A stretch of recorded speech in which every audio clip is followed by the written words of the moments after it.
This is Out of the Box with your host, Jonathan Clark. Out of the Box, Sunday nights at 9 on Q104.3. The most recent album from Judas Priest, the band's 19th studio album, is Invisible Shield. Judas Priest coming to the PNC Bank Arts Center September 26th. Tickets, livenation.com. All the info, judaspriest.com. Rock and Roll Hall of Famer, our good friend, the metal god himself, Rob Halford, Judas Priest, joins us on the show. Rob, how's the summer been so far? What have you been up to? Ooh, hey everybody! It's good to be with you once again. Well, we've been doing what this band has been doing forever. We've been blazing across Europe. We had some killer festival shows out there, including the big 60th celebration for the Scorpions, alongside Alice, who, of course, as you know, we're about to go out on the road with over here with COC. Just a lot of that, man. How long have you known Alice Cooper? Ooh, go back a long ways. You know, he's my neighbor here in Phoenix. We've known each other a long time. We do a lot of stuff off stage as well as on stage with his great foundation, the Solid Rock Foundation. So we're good friends, you know, and that's a thrill because look at this man, you know, what he represents, what he's achieved, the original shock rocker, if it's still right to call him that.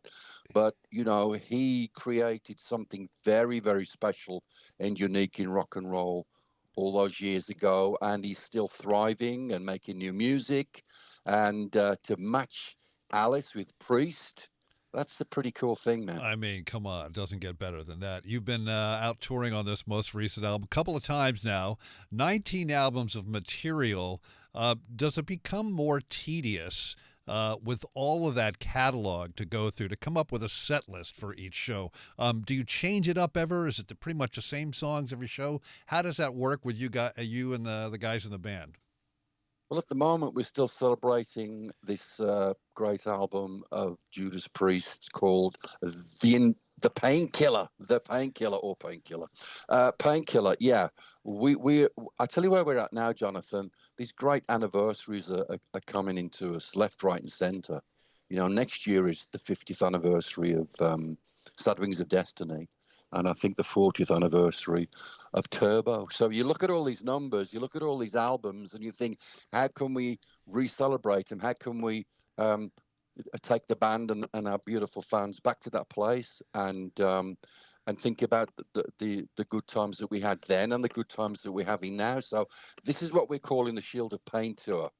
We're focusing a lot on Painkiller, but also Invincible Shield and one or two others. You know, we're still breaking the law. we're still riding out on the Harley. Hey man, you got your health, you got everything. So why stop, right? That's it. There it is. And so when it comes to making a set list, absolutely, where do you go? It was a little bit easy with the Shield of Pain approach because we had a set agenda, picking select tracks from the Painkiller album that just sound incredible. You're banging them out back to back, almost like the record, and the roof goes off wherever we play. And there's just so much power and energy coming out from your beautiful band, Judas Priest, to our fans that makes that part of what we're doing right now extra special. And we're about to roar across North America with that soon. Yeah, and you mentioned the fans. They are so devoted, and some, like all bands, maybe even push the boundaries. Was there one fan interaction that comes to mind immediately that where you were like, wait, you want me to do what? Does one come to mind? Signed the baby. Yeah. Signed the baby. Oh, you signed a baby. Okay, any more? Baby. We did an in-store once. Oh, this is some time ago, but I remember we were signing everything. Whatever you wanted us to sign, we would sign it. And then somebody put a baby in front of us. And I'm just, okay, I have to say, no, this is a red flag, you know. We love the potential that this little baby is going to turn into a metal maniac, and who knows, could be at this upcoming Priest Alice Cooper COC tour. But no, we're not signing any babies today. Thank you. You wonder what they were actually going to do. Okay, so I have Rob's signature. Now I'm going to get my baby a tattoo that will live on his backside until the age of 90 or something. Oh, you know? Man. That's the devotion of our incredible heavy metal maniacs. You know, they sometimes do cross the line, bless them. When we last spoke, it was right after the induction, your induction, and the band's into the Rock and Roll Hall of Fame in 22. You were telling me about that night then. You got to meet and perform with Dolly Parton, and now you have to tell me about recording with Dolly on the song Bygones from her Rockstar album from 2023, a song that went to #1, I think, Dolly Parton's first #1 rock song. Tell me about that. Amazing. Well, first of all, thank goodness I've got this part of me that still gets starstruck. It's still a fanboy of other extraordinary people in rock and roll and entertainment. So it was a buzz to get firstly to know that we're going to be in the same induction ceremony as Dolly, because I was going, all I want is a selfie with Dolly, which I still didn't get, but we did appear together on camera. So that was a rush. And then to get the opportunity just before we go over to do the induction, she wants you to, would you like to sing a couple of words with Dolly for Jolene? And I'm like, yeah, you don't have to ask me twice. I'm doing it. What time do you want me to be there? Blah, blah, blah. And then the day of rehearsal was just extraordinary because I hadn't met her until that point, and then she suddenly appears on the other side of the stage, and it's just she's radiating all this love and pureness. It's the Queen of Country, or all these other things are rattling around your head, And she comes up to me and she goes, "Hey, Rob, I'm Dolly." I'm like, "Yeah, I know you, Dolly." "Hey, Rob, I'm Dolly. How you doing? Do you know the words to Jolene?" I said, "You want me to start singing with him right now?" She goes, "I love your beard. Let me feel your beard." And so this is all like, what is going on here? This is just too nuts. So we had the induction. It was just amazing. Priests were on tour as it was. So after that show, we went back out on the road. And then a short while later, I get a note from her because she's really beautiful like that. When you work with Dolly, it's not the end. You get a note like a week or a month later. "Hey, Rob, this is Dolly. Just want to thank you so much for the, joining in with me and Jolene, blah, blah, blah. Stay safe. Love and blessings, Dolly Parton." And I'm like, wow, this is what's going on. And then you hear about the Rockstar record that's looming, and then she wants you to collaborate on this particular song. And so there I was here in a studio in Phoenix. Dolly was in Nashville with her producer Ken. We were live chatting to each other as the song was being put together, and she's got this infectious laugh and she starts screaming, "Oh my God, that sounds great, that sounds great." And that's how that whole song got together. And then we sent all the parts over to Dolly and to Ken, and then of course I get a demo, and then the final track long before it hit the record itself. And it's still a rush. It's still a rush because I'm just some kid from like a public housing estate, and and here I am with one of the greatest entertainers of all time. So You're yeah, right. That's unbelievable. That's great that you still have the mindset of a 15-year-old when you experience things like that. You just become an immediate fanboy, and I think that's so important not to lose that. Yeah, never grow up. Yeah. You can, regardless of what you do in life, never grow up.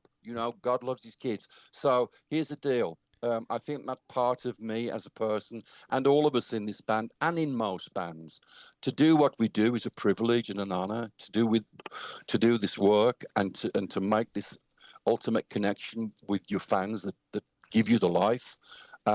Wow, it's just too big to think about sometimes. So that kid inside of me is part of what keeps me inspired and motivated, particularly looking at other great talent in our world in rock and roll. I want to touch on Ozzy and Sabbath, but first, Priest and Sabbath, both considered Birmingham bands. You actually filled in for Ozzy at one point and Ronnie James Dio. Do I have that right? At some point? Yeah, couple of times. Yeah, the first time was out in Costa Mesa. I believe that Sabbath were out with Ronnie fronting the band, and then on that particular Costa Mesa show, Ozzy was going to come and sing with Sabbath. He was going to do his own set, and then he was going to come out with Sabbath. And then you hear the story about the bad blood with Ronnie. That Ronnie didn't want to be there. And that all turns out to be nothing. I don't know how that story got blown out of proportion. But anyway, the fact was that they asked me, I got a call from Tony, would you do it? I'm there. What time do you want me there? Blah, blah, blah. We had a bit of a run through here at the studio in Phoenix. And the next day we had 2 nights at Costa Mesa. And man, that was surreal because, you know, what Sabbath represents to me and so many millions of people around the world is just, this is the band that kicked it off. This world of heavy metal is rooted with Black Sabbath initially running alongside Judas Priest. So I did that. And then, of course, a little bit later on, when we were working together over in Jersey, I think it was, Camden, I get a call from Sharon that Ozzy's got bronchitis, he can't sing. Can you fill in for him? What do you want me to do? Can you sing for him? Yeah, you want me to sing with him? No, he's in bed. Okay, when do you want me to do it? Tonight. Tonight, you know. So this is what we do. I said, send me a VHS tape of the show because they filmed every show. So I got the VHS tape and I put it in the back of the tour bus, and then I was singing along with Ozzy as we got to PNC, I think it was. Was it PNC? And that was it. I did my preset, had a shower, changed my shirt, and went out and did the thing for Ozzy. But that's what we do. That's not just me and Priest. That's what we do in rock and roll, particularly in metal. This beautiful heavy metal community spirit. We look out for each other. We take care of each other. Tell us again why you and Priest could not attend the Sabbath tribute in Birmingham back to the beginning. Was it just like a double booking? You guys had a show? Like, what happened there? Yeah, we'd been approached by Scorpions a long time before any of the incredible Sabbath Ozzy event was taking place. So we'd already we'd made a commitment. We'd made a commitment to do the show for Scorpions. We've known those guys forever. And so we were locked in. We were locked in to do the show, and that was it. So when we got the call, because we heard there were rumblings, it was coming together, and in my heart I thought, Sharon's going to reach out. She's going to reach out. I just know it. You know, I don't know how we're going to deal with saying we're really sorry. You know, and that's how it evolved into being that dilemma. So we were. While Ozzy was doing his thing in Birmingham, we were doing our thing on stage in Hanover, Germany. But I think we made something of our love for the band when we did the homage of War Pigs, when Priest did the version of War Pigs that was so wonderfully accepted by everybody, so graciously accepted. We didn't know what was going to happen. We went in the studio with the feeling that this is a Sabbath song, a great classic Sabbath song. We're not going to mess it out, you know, mess it up. We're going to give it the homage and the respect that it deserves. And so we did make that contribution, and I'm glad that we were able to do something to that event and be a part of that beautiful day. And then you got the news that the whole world got just a few weeks ago, and I know you had a pretty sort of visceral reaction to that. Oh, yeah. I mean, we just flown over from the last date, one of the last dates in Europe. We'd gone into the UK for a day off, and the next day we had a UK show. And I got a call from our manager, Jane Andrews. She said, "Are you sitting down?" I go, "Yeah." She goes, "Ozzy's gone." I go, "What do you mean Ozzy's gone?" He's passed away. I said, "What?" Yeah, I've just heard the news. Unbelievable, right? News. Like, yeah. Yeah, I knew it wasn't a joke, but your brain is going because you think I'm still buzzed, I'm still high, like we all were from the show. I was watching clips of it all the time. You know, people were sending me, "I'm here, check this clip out," blah blah blah. And so I was still there. I was still in that celebration, the party, the beautiful experience that it provided for so many people at the Aston Villa football ground and online to millions of people around the world.